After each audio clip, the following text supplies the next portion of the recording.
Hi there, it's Nicole for Honeybee Stamps, and today I am sharing a graduation card featuring quite a few new products from Honeybee, kind of paired with some previously released products. And I know graduation seems like it might be a ways away, but it always creeps up on me, and so I love to have graduation cards on hand. This is a super easy one that would be very simple to replicate and maybe create assembly line style. To start, I wanted a cloud background for my balloons to be sitting on.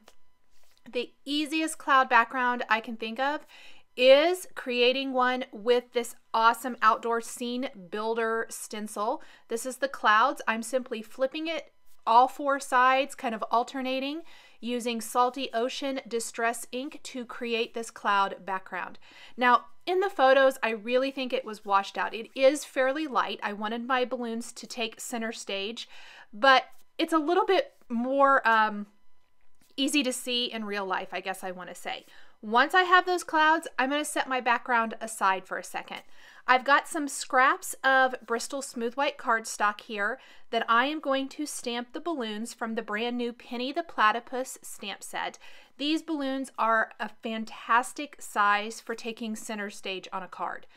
I'm going to stamp these twice, and I want 4 balloons to go across my portrait style or portrait card here to read the numbers of the year of graduation. So for this particular card, it's 2018. You could obviously switch this up for whatever year you need.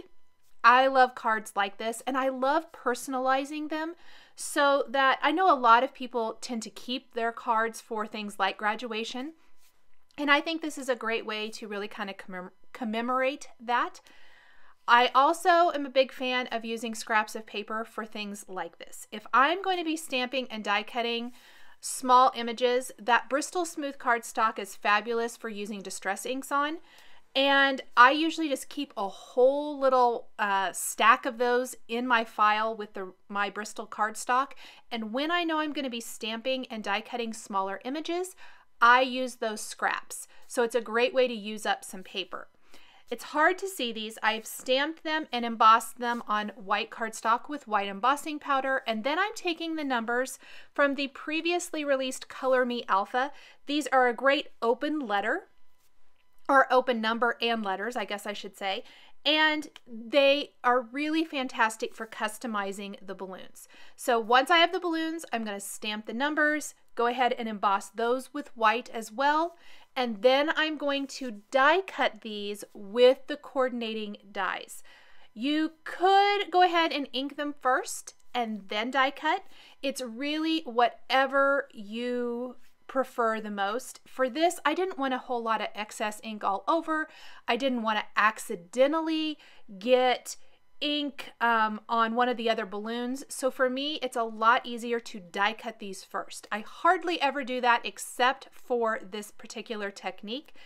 I'm going to do embossed resist to add colors to the balloons. So instead of coloring them traditionally with maybe Zig markers or colored pencils or Copics, whatever that might be, watercolors, I am going to color these fast with my distress inks. I'm using Chipped Sapphire and Barn Door. These happen to be the colors of our high school. You will want to use whatever colors for the school that you are making this card for.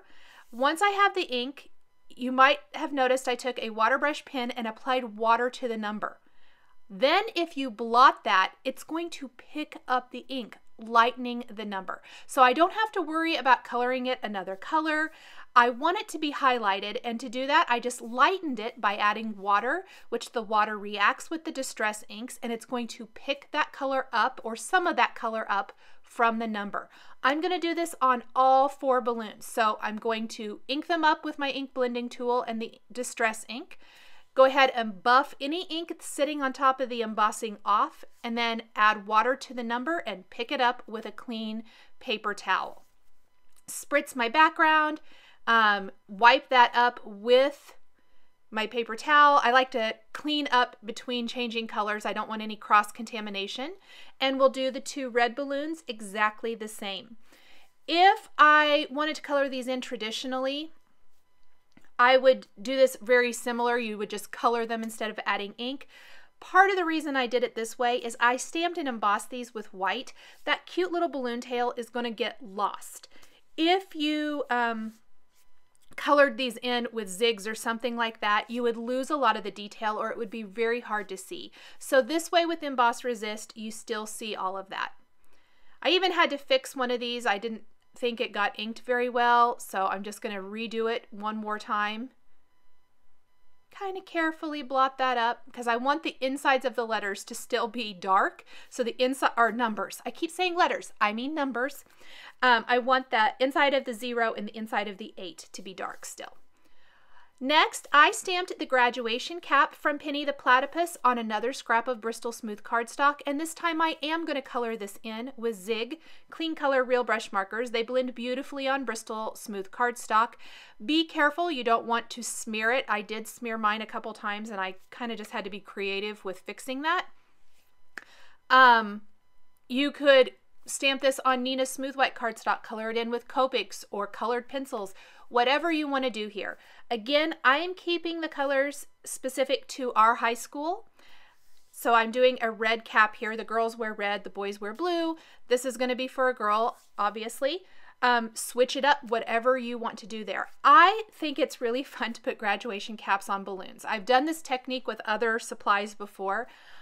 For whatever reason, I think it's really cute and funny. I know this cap was made for the Platypus in the stamp set, but I like to find other uses for it. Once that's colored in, I'm going to die cut that with the coordinating die. And then I've got, you can choose to use any greetings you want. I was playing around with the Congratulations Grad stamp set, and I thought I would use the Congratulations stamp first, and then I decided I really think I want to use the die, and I chose that for one reason. I need to stamp my balloon strings. And if I wanted to stamp that and maybe mask it off and stamp my balloon strings around it, I think that would look fine. That's one possibility. But I just felt like the bottom of my card needed a little dimension of some sort. And so I decided to go with the Congratulations die instead. And I'm going to die cut that from a sandwich of silver glitter cardstock adhered to fun foam with stick-it adhesive and layer that over my balloon strings. So we need to get those balloon strings on first. I wanted the balloon strings to show up, but I didn't want them to be black. I decided, because I'm die cutting my sentiment from silver glitter cardstock, I think silver balloon strings would also look good here against the cloud background. So from Penny the Platypus, I'm going to take my balloon strings.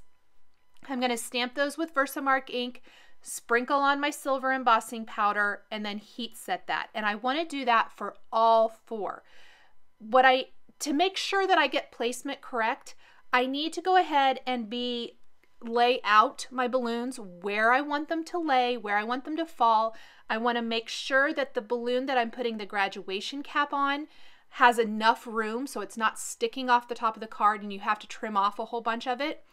So I'm being kind of careful with where I'm putting those. Then once I have my first 2 balloon strings, I adhered my first 2 balloons with foam adhesive. A little bit of dimension on a simple card adds a lot. This is a fairly simple design. Like I said, this could be mass produced. You may want to leave off a few little things. Maybe you don't want to add as many sequins or whatever, just to save some time. You could always go with Nuvo crystal drops. That would probably be a little quicker than trying to apply all the little sequins.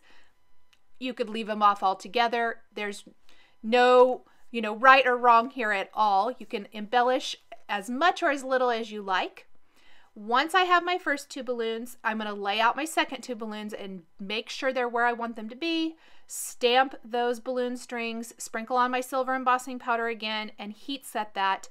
And then go ahead and adhere my final 2 balloons and the graduation cap sitting on top of the number 1 balloon. And that lighter area on each of the balloons really shows up now that the balloons have dried. So much fun. And we definitely want the balloon that the graduation cap is sitting on to be the focal point. Therefore, I kind of positioned it slightly higher than the other 3 balloons. And I think only 2 foam adhesive squares will work there. Now, I did go ahead and already die cut congratulations from my silver glitter cardstock sandwich. I had a scrap already. I keep my scraps from other projects. This worked perfectly. I'm using a Spellbinder's tool and 1 die to pop this out because it really stuck. This is a very delicate die, but you can see that it's going to adhere to my card perfectly. I love that. And I'm picking out all the little inside pieces from the letters and using my die kind of as a guide to know where to start the word, because even though it's scripty, there is several individual little letters or groups of letters. And we're just going to adhere that right over the balloon strings in the bottom third of the card. And the little bit of dimension helps make the congratulations really stand out. There is absolutely no question what kind of card this is. With a graduation cap on top of the balloon, you could switch this up and use it for all kinds of things.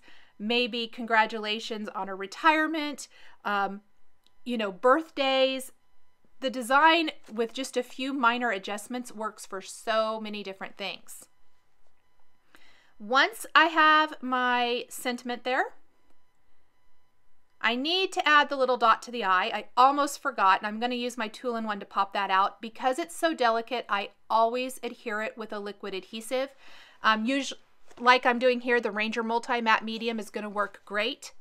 And then I'm going to take sequins from the new Silver Celebration Sequin Mix. And I picked the silver one because it's got touches of silver which match the other silver parts on my card.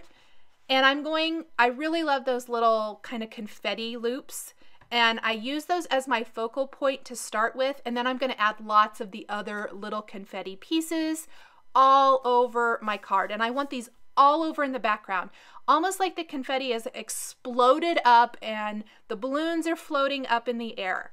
You really want that feeling of celebration on this kind of a card. And I'm using a jewel picker to pick up all these little pieces and pop them on my card where I want them to go. That helps keep my fingers out of the way. Everything is being adhered with Ranger Multi-Matte Medium. I'm adhering some of the pieces off the edge of my card. This really helps ground the design so it doesn't feel like you just put a whole bunch of stuff right in the middle of the card.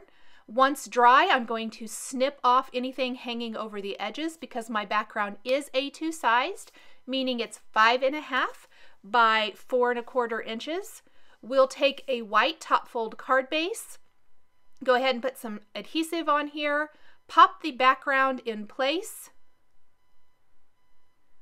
That is looking good. 1 or 2 final things. 1, I want to continue the sentiment on the inside of the card, meaning I want it to read congratulations on your graduation.